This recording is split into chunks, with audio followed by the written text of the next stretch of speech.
Hello, my friends, and welcome back. As I stated on numerous occasions, it seems like there's a reshuffling exercise on the global magnitude here, where the so-called world order is being challenged by the other club led by Russia and China and probably India. The foundation is probably laid by the BRICS club. So nevertheless, you have, for instance, in Americas, uh, it's a little revolution over there among some countries in the Americas, since they have the summit next month in Los Angeles, and the United States said that they're just organizers. They're not the leaders of the Americas um, summit, just organizers, and they said they will not invite Cuba, Nicaragua, and Venezuela, at which Mexico, um, with his big, bold president, Obrador, then you have Brazil, and then you have many other countries opposing actually this, and said, if you don't invite all of us, we don't show up. Then the Americans sent an envoy to Mexico to try to convince Obrador. So that's a little revolution over there. Now in East Asia, we had Japan as being the very busy bee that it is lately, trying to convince countries in the East Asia to join the club that Japan serves, which is led by Zimbabwe across the Pacific from Japan, and went to Thailand. He went to Vietnam, went to India, tried to convince these guys to somehow, condemn Russia and join us, and we're going to invest money. I think it was they were to Indonesia or something, or Malaysia, all the areas over there, because the problem is that Solomon Islands, who have a treaty now with China, and that threatens somehow the order over there and the peaceful, loving attitude in the neighborhood. The order of the status quo of Australia, which is about 2,000 kilometers away from Solomon Islands, and it's I don't know, like 4,000 miles away from across the Pacific from the United States, and they feel threatened somehow. Unbelievable. And then we go to Europe, and in Europe we had a little revolution. We have Hungary regarding the embargo on Russian oil. Then we have Czech Republic, Slovakia, and then we have Bulgaria. They all said, no, no, no, we don't want the embargo. We need the oil. And Austria again said that.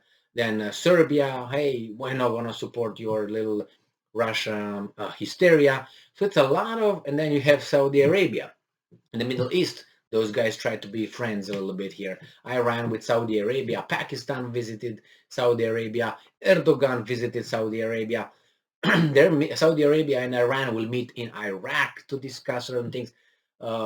Even Assad, again, I make the mistake. Assad, Sadat, for me, it sounds almost the same. So Assad from Syria now is again received by all those people in Middle East as okay, legitimate ruler of Syria. It's a lot of things happen on multiple. This Russian thing with Ukraine shook all the everybody scrambling to rearrange certain things as the big boss, the big slave owner doesn't look, is busy with Ukraine right now. So everybody's behind trying to scramble and do all the maybe he's not gonna notice, and when he's gonna go back, the game is done, the gig is up, we are already bye far away, we're rowing away from you to the horizon, and you can't catch it anymore. So that's how it's gonna be probably. Now this case here, we have Bulgaria, who used to be friends with Russia, but it seems like it depends on European Union too much and NATO. So even Bulgaria, we have, I forgot about Erdogan with Finland and Sweden opposing in NATO. He said, no, I'm going to veto that. It's not going to work. In NATO, no, Finland and Sweden, no, because they treated us bad and they harbor terrorists and this and that. That's everywhere. I've never seen so much, so many revolutions, put it this way, in global revolutions in the same time because of that. Why? Because the Russians dare to challenge the United States and that club. And everybody says, oh, Russia is not collapsing. Oh, look, China is with Russia and doesn't cave in to the pressures. Oh, India is with China. India is with even with Russia. Oh my, maybe it's in the next club. Maybe I should just run away. No. So here we have Bulgaria.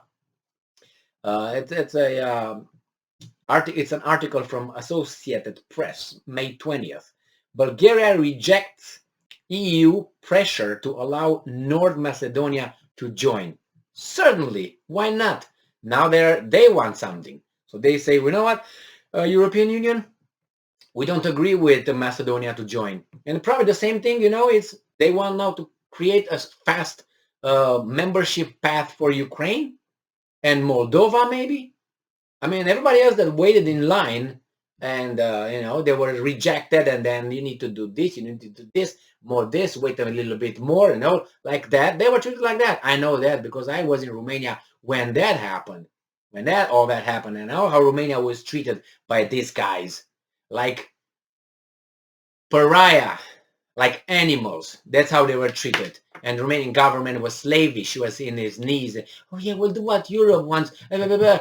And I was like, what is this? Stop this. Stop. Be independent. But no, they can't be independent. Oh, the Russians are going to come and kill us all. That was the threat. Again, Russia, Russia, Russia. And they got the European Union. And what are they doing over there? This is the carp, the fish, bottom feeder. That's what Romania is, a bottom feeder. But it's okay. Germany is too. So it makes the Romanians maybe feel better a little bit. Unbelievable.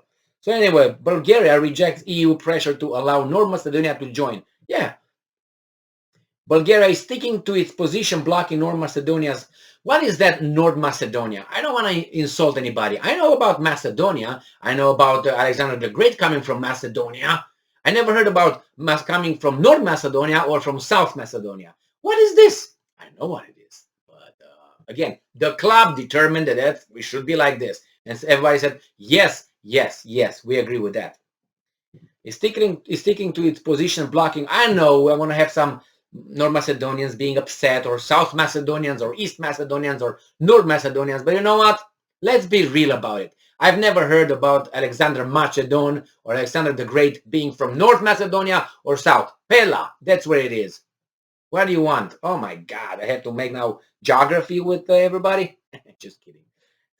So hours after EU Enlargement Commissioner Oliver Varhelyi wrapped up his talks with Bulgaria officials, saying he would return in 3 weeks to seek Bulgaria's yes to the negotiation. Bulgarian Prime Minister Kirill Petkov on Friday reiterated his position that the government would not do anything based on external pressure. All right, Kirill Petkov, you are growing some balls there, huh? We'll see how long you would stand behind your thing. Oh my. So anyway, Sofia is pushing for North Macedonia to pass constitutional guarantees protecting the rights of Bulgarians in North Macedonia, as well as to make progress on historical disputes on eliminate hate speech against Bulgaria. Remember what I said about Romanians and don't liking Hungarians and Poles? And people might say, oh, you know what, that was a long time ago. No. Why do you think these guys say this? Because the tensions are there. Because some people claim some territories. Even now. You want to see how? I can post like 50 videos with, for instance, in Romania, football teams where have majorities of Hungarians from Transylvania playing somewhere else, and how they turn their back to the Romanian anthem, national anthem. In Romania, Romanian citizens of Hungarian nationality now in the European Union. So, okay, just take it easy. They don't like one another, but we okay. We live with one another and so on. But those things are still there. It's just a flame in Balkans. It's just a little spark, and everything goes to just like this. And that's coming. I predict that 99% it's coming. Kosovo, Serbia, Even Bosnia now with the Bosnian Serbs over there, they made some comments.